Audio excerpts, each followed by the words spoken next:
장이라고 소개하셨습니다. 그것은 틀림없는 사실입니다. 한 가지 사실을 덧붙이자면 매우 훌륭하고 좋은 총장입니다.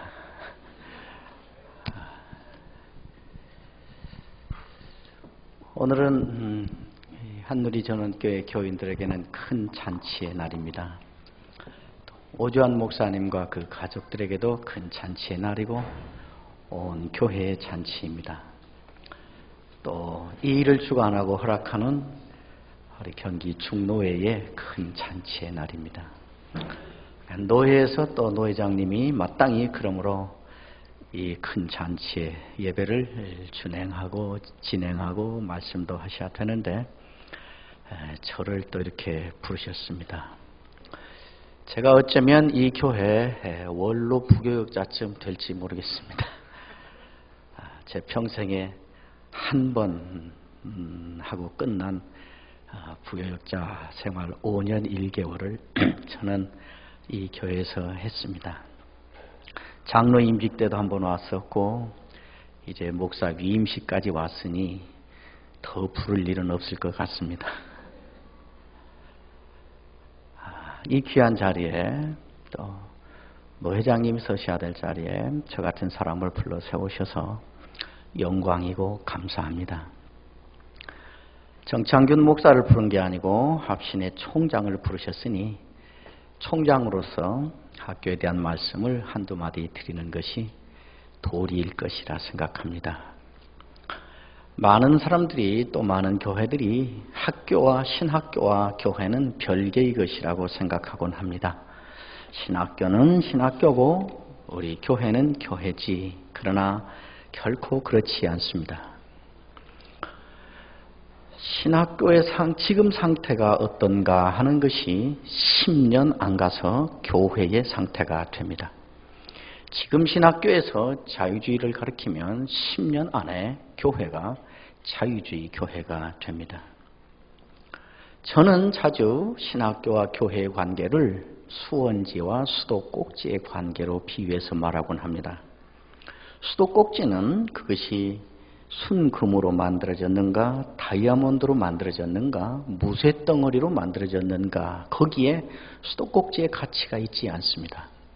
수도꼭지는 그 꼭지에서 무슨 물이 나오는가 하는 것에 문제가 달려 있습니다. 다이아몬드로 전체가 만들어졌어도 그 수도꼭지에서 독극물이 나오면 그 가족 그날로 다 죽습니다. 수도꼭지에서 나오는 물은 수도꼭지 스스로 생산해내지 못합니다. 그 물은 어디 수원지와 연결되어 있는가 하는 것과 직결되어 있습니다. 수원지에서 독물을 풀고 있으면 그 수도꼭지에서 반드시 독물이 나오고 그거 마시고 다 죽습니다. 교회가 수도꼭지라면 신학교는 수원지와 같습니다. 그러니까 교회들은 우리 당대가 살기 위해서 우리의 자녀와 자녀의 자녀들이 살기 위해서는 늘 수원지가 어떻게 되어 있는가를 살펴보아야 됩니다. 교회들이 신학교가 제대로 하고 있는가, 못된 짓을 하고 있지 않은가, 신학교에서 독물을 풀고 있지 않는가를 늘 감시하고 잘못하고 있으면 쫓아가서 죽게 패야 됩니다. 잘하려고 애쓰는데 힘이 좀 붙이는 것 같다. 그러면 가서 손도 잡아주고 어깨도 두들겨주고 밥도 한 번씩 사주고 그렇게 하는 것이 옳습니다. 한국교회는 매우 큰 위기를 통과하고 있다고 합니다. 그러나 기회이기도 합니다. 이제 한누리 전원교회가 또 우리 경기 충노회가 학교와 함께 우리 당대가 살고 우리 자식과 자식들이 계속해서 살아남을 정말 이 시대에 중요한 교회를 세워야 된다. 수원지와 수도꼭지가 같이 합해서 살 길을 같이 가야 된다는 생각을 가지고 우리 학교를 위해서 또 거기서 나오는 교회를 책임져야 될 그 목회자들을 위해서 계속 기도해 주시기를 간곡히 부탁을 드립니다. 우리가 신앙생활을 하면서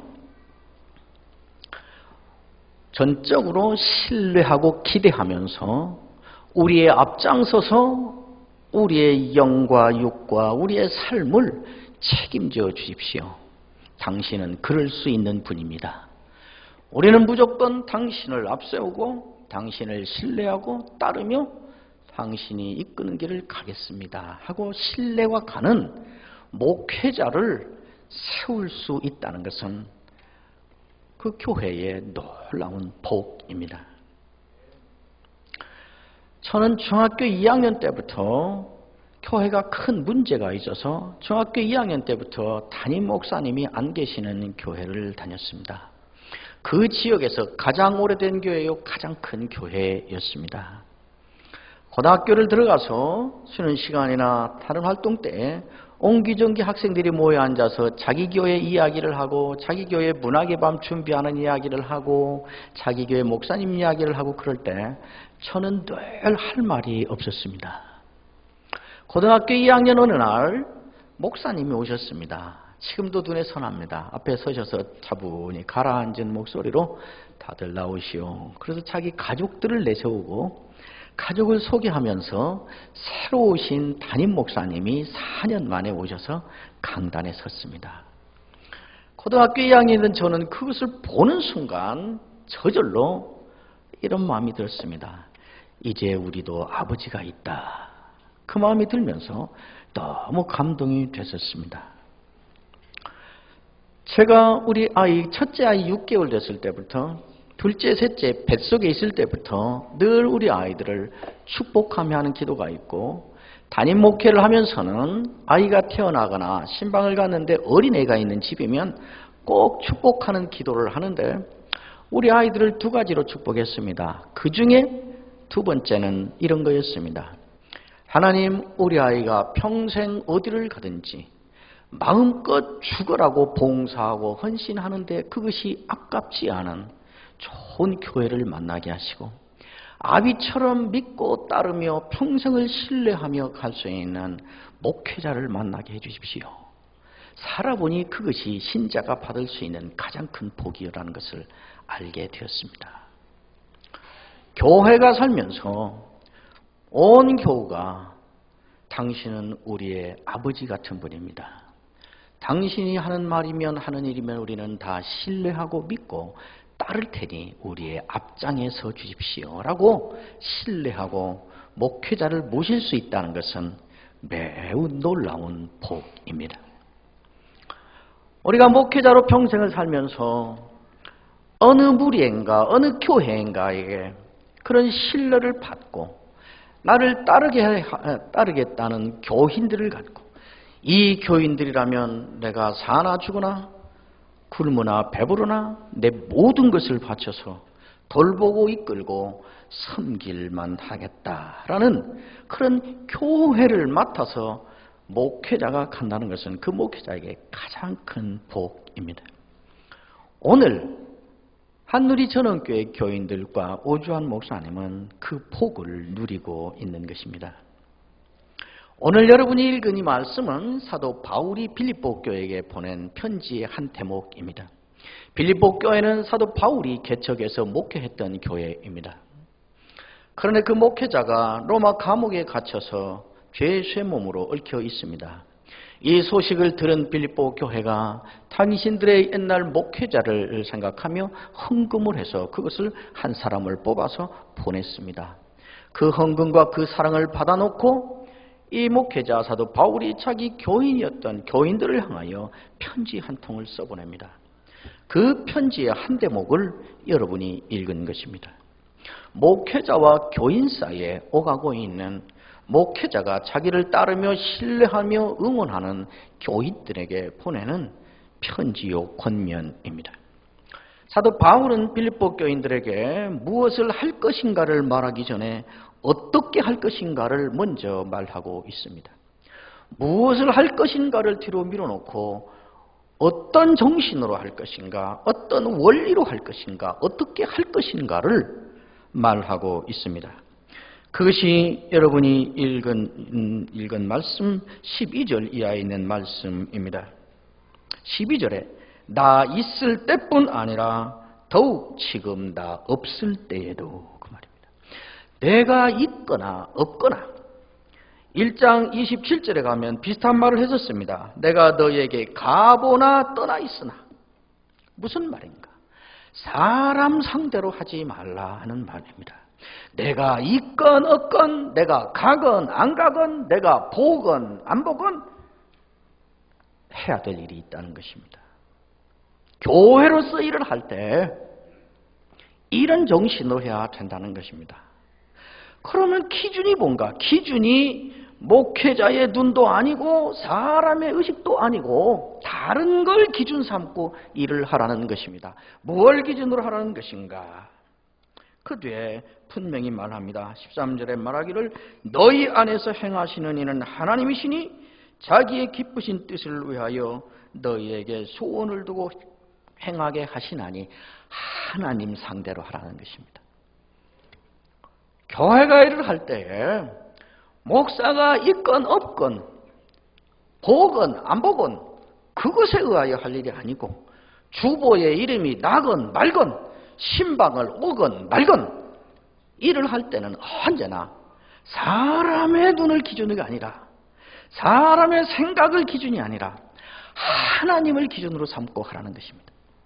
하나님을 생각하고 하라는 것입니다. 그리고 무엇을 할 것인가를 이야기합니다. 한마디로 요약하면 너희 구원을 이루라 이렇게 말합니다. 너희 구원을 이루라. 그리고 이어서 그 구원을 이룬다는 말이 구체적으로는 무엇인가 하는 내용을 밝혀가기 시작합니다. 너희 구원을 이루라 한 그것이 하나님이 너희 안에서 하도록 하신 것이고 하나님이 너희를 통해서 이루려고 하는 것이다 이렇게 말하고 14절에 보면 15절에 보면 이는 너희가 흠이 없고 순전하여 어그러지고 거스르는 세대 가운데서 하나님의 흠없는 자녀로 세상에서 그들 가운데 빛들로 나타내며 구원을 이루라는 것의 구체적인 내용이 이것입니다. 말이 여러 가지가 있고 복잡한 말이 있고 여러 개념들이 들어있습니다. 그러나 한마디로 요약하면 신자다워라 이 말입니다. 신자답게 살라. 교회 안에서든지 세상에서든지 세상이 아무리 너희를 거스른다 하여도 너희는 신자답게 살아라 이렇게 말하고 있습니다. 그리고 사도 바울은 말을 바꾸어 이제 자기 이야기를 합니다. 교인들이 어떻게 살아야 될 건가를 말한 다음에 이제 목사로서 나는 어떻게 살 건가 자기 일을 이야기하고 있습니다. 그 16절입니다. 생명의 말씀을 밝혀 나의 다름질이 헛되지 아니하고 수고도 헛되지 아니하므로 그리스도의 날에 내가 자랑할 것이 있게 하려 함이라. 사도 바울도 자기가 말한 것과 똑같은 원리로 자기의 일을 한다고 말합니다. 교인들이 보든지 말든지 있든지 없든지 한다는 말입니다. 그럼 뭘 기준으로 하는가? 그리스도의 날을 기준으로 하고 있다고 말합니다. 그리스도께서 오실 때 이들이 그 앞에서 자랑거리가 되겠는가? 그리스도께서 오실 때 어떻게 보시겠는가?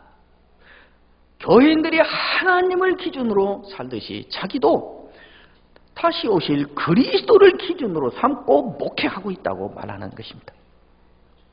우리는 다 사람끼리 모여서 사람과 더불어 하지만은 그러나 우리가 그런 일을 하는 기준은 하나님 기준인 것이고 다시 오실 그리스도 기준으로 하는 것입니다. 이것을 기억해야 됩니다. 사도 바울은 이 일을 하는데 그리스도의 날에 자랑거리가 있는 삶을 살아야 한다. 하나님 상대로 그리스도 상대로 하는데 그 일을 하는 대상인 이 교인들과 더불어서 목회를 할 때 무엇을 방편으로 그 일을 하는가 하는 것을 말하고 있습니다. 생명의 말씀을 밝혀 그럽니다. 말씀을 그 방편으로 삼고 한다는 것입니다. 저희 아버지는 정말 훌륭한 장로님이었습니다. 어릴 때부터 가정예배 드리면 귀에 인이 박히게 들었던 말이 있습니다. 커서 뿔뿔이 흩어져 살 때도 생신이나 명절 때 다시 모이면 하신 말씀이 언제나 그것이었습니다. 너희들은, 전라도니까 우리 아버지 말씀하신 그대로 제가 해볼게요. 너희들은 목회의 거침이 되지 말아라. 목회의 거침이 되는 일에 가담 허들 말아라 그랬습니다. 어른이 되어 흩어져서 생신 때나 명절 때 와서 예배를 드리고 나면 우리 아버지가 예배를 인도하고 이제 돌아앉아서 뭐 잡담하고 얘기하면 우리 형제 가운데, 여러분 오해하지 마십시오. 저는 절대로 그러지 않았습니다.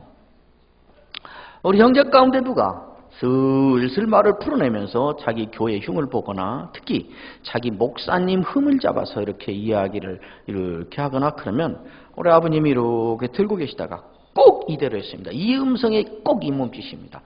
야, 너 그러지 말아라.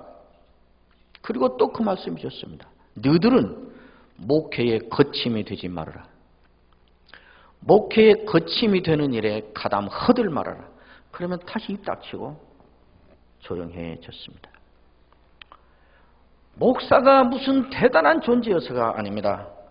우리는 목사를 신처럼 우상처럼 떠받들고 섬기고 목사의 종이 되자는 말이 아닙니다. 그가 하는 일이 하나님의 일이니까, 하나님이 그를 통해서 일하시니까, 하나님을 존중해야 되니까 그 원리였습니다. 요즘에는 많이 이상해졌습니다. 개혁한다는 교회들마다 정관을 만들자 그럽니다.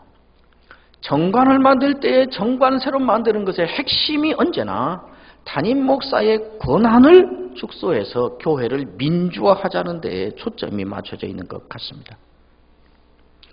예, 옳습니다. 그래야 됩니다. 그러나 그것 자체가 교회가 투명해져야 되고 담임 목회의 권위를 내려놓고 민주화되어야 되고 정직해야 되고 세습하지 않아야 되고 더 많이 밖으로 내보내야 되고 이런 것 자체가 교회 존립의 목적이 된다면 교회는 머지않아 건강하고 민주적이고 상식적인 건전한 비영리 단체가 될 것입니다. 결코 그렇게 됨으로 신앙단체가, 신앙공동체가 되지는 않을 것입니다. 하나님을 기준으로 하기 때문에 올해는 그의 일을 하는 목회자에게 협력을 하고 따르고 섬기고 못마땅한 거 있어도 그거 고치다가 교회 망치겠다 싶으면 때로는 더 큰 걸 위해서 참아주기도 하고 이러면서 같이 가면서 삶을 살면서 고쳐가는 것입니다. 제가 목사가 됐습니다. 아들이 목사가 되니까 목사 안수 받는 날 우리 아버님이 오셔서 저기 석관동의 동북교회라는 데서 안수를 받았는데 성남 중동까지 우리 형님 누나 동생들은 너희들은 다 가거라. 난 오늘 창균이 집에 가서 자고 갈란다. 그리고 여기 성남 중동까지 오셔서 교회 길 건너편 2층에 셋집 살 때인데 오셔서 거기 앉거라 밤에 그러시더니 여러 말씀하시고 마지막에 이렇게 말씀하셨습니다. 평생 제가 잊을 수 없는 말씀입니다. 설교를 잘 혀라. 목사는 설교를 잘 혀야 해요. 교인들은 한 주간 내내 세상에 나가서 죽을 똥살똥 살다가 주일날 교회 나와서 설교 말씀 한마디 얻어 듣고 다시 살아나려고 교회 온다. 목사의 머릿속은 주일 저녁 예배 끝나고 돌아서면 또 다음 주일 설교 생각이요.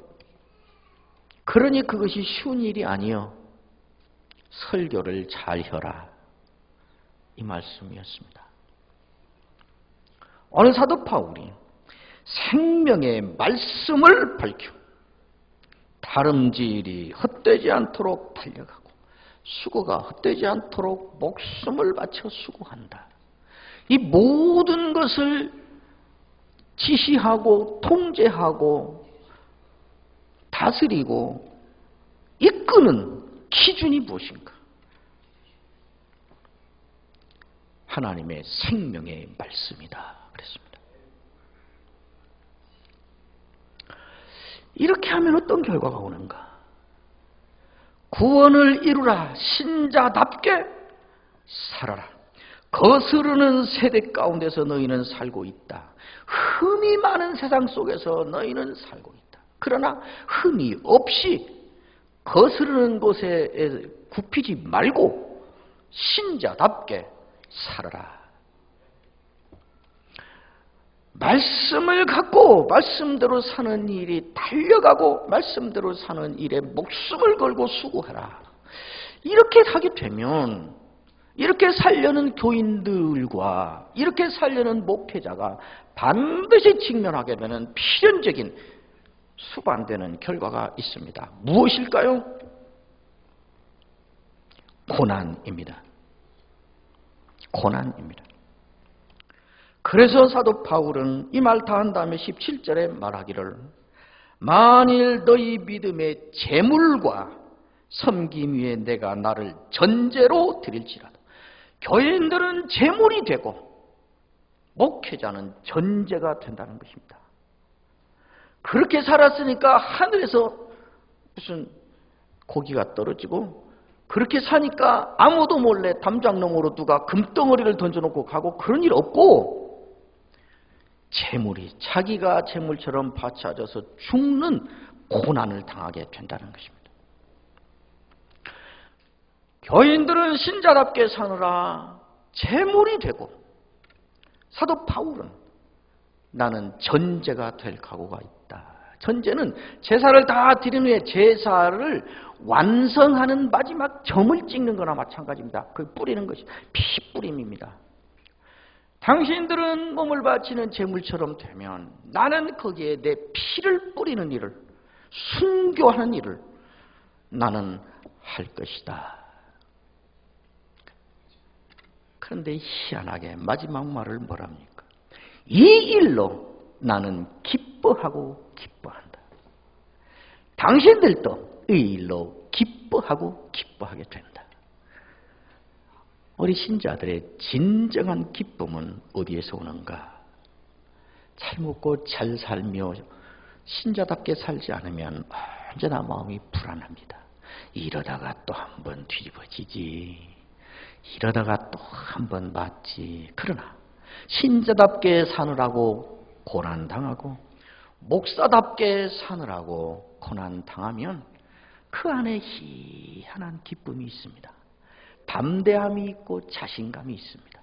그것을 사도 바울은 거듭 2번씩 말합니다. 기뻐하고 기뻐하고 너희 무리도 기뻐하고 기뻐하라. 진정한 기쁨은 거기에 있습니다. 한국 교회는 시급히 신자들이 신자 타와져야 됩니다.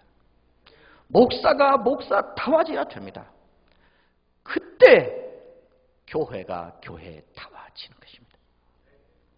하나님은 지금 우리를 그 현장으로 부르시고 그 삶을 살 기회를 주시고 있습니다. 목사님을 또 이렇게 모시고 평생 우리 지도자가 되어 주십시오. 목사님은 또 여러분 앞에서 나는 내 인생을 걸고 여러분을 책임지는 자로 서서 앞서가겠습니다 라고 약속하는 이 멋진 자리에, 이 복된 자리에 서 있게 됐으니 이 시대에 신자가 신자답고 목사가 목사답고 그래서 교회가 교회다운 이 멋진 일을 이루는 위대한 출발점이 되기를 주의 이름으로 축원합니다. 기도하겠습니다.